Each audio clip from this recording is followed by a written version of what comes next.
जय हिंद। आइए हम पॉलिटिकल साइंस और इंटरनेशनल रिलेशन के एक क्वेश्चन को डिकोड करने का प्रयास करते हैं, समझने का प्रयास करते हैं।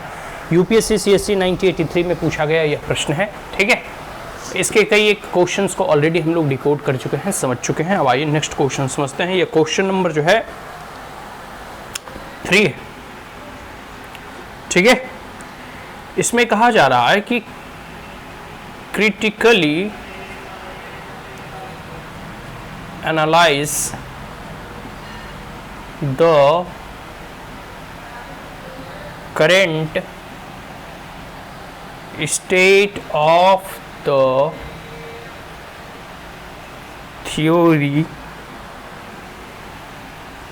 of liberalism with specific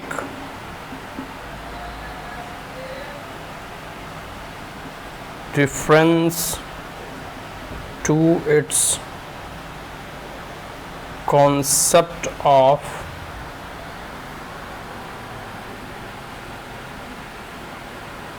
liberty,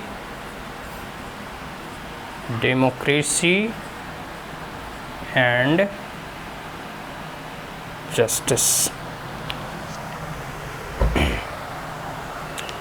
देखिए, ये यूपीएससी सीएससी 1985 में पूछा गया जो है प्रीवियस ईयर का क्वेश्चन आप कह सकते हो, पॉलिटिकल साइंस और इंटरनेशनल रिलेशन ऑप्शनल सब्जेक्ट का। इसमें कहा जा रहा है कि देखो, जो थ्योरी ऑफ जो लिबरलिज्म है ना, इसको ध्यान में रखना।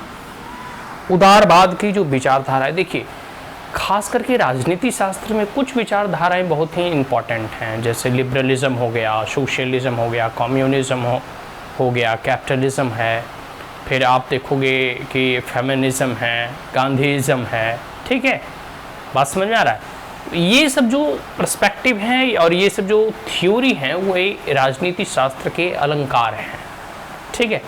तो हमें क्रिटिकली एनालाइज करना है the current state of the theory of liberalism. देखो, उदारवाद की जो विचारधारा है उसकी वर्तमान परिस्थिति कैसी है, उसको हमें क्रिटिकली उसका हमें विश्लेषण करना है, लेकिन किसी के रेफरेंस में उसका हमें एनालाइज करना है, जैसे with specific reference to its concept of liberty, democracy and justice.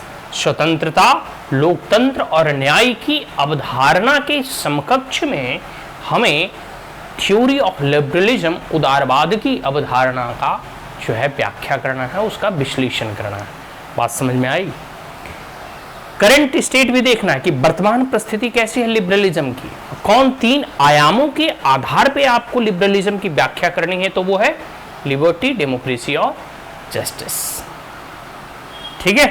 कि मतलब कैसे लिबर्टी और लिबरलिज्म एक दूसरे को प्रभावित करते हैं, या फिर लिबरलिज्म में लोकतंत्र का क्या महत्व है और लिबरलिज्म में जस्टिस का क्या जो है रूल है, किस प्रकार लिबरलिज्म जस्टिस को सिग्निफाई करता है या नहीं करता, या लिबरलिज्म में जस्टिस मिलता है या नहीं मिलता है।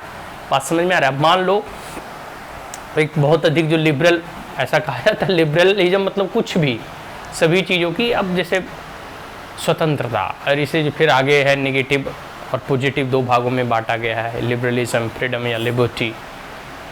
तो लिबरलिज्म का फिर इकोनॉमिक पर्सपेक्टिव भी है, ठीक है। अभी जो उदारवाद इतना जो चल रहा है, एमएनसीज वगैरह, ग्लोबलाइजेशन हो गया, वो भी एक लिबरलिज्म का ही नतीजा है।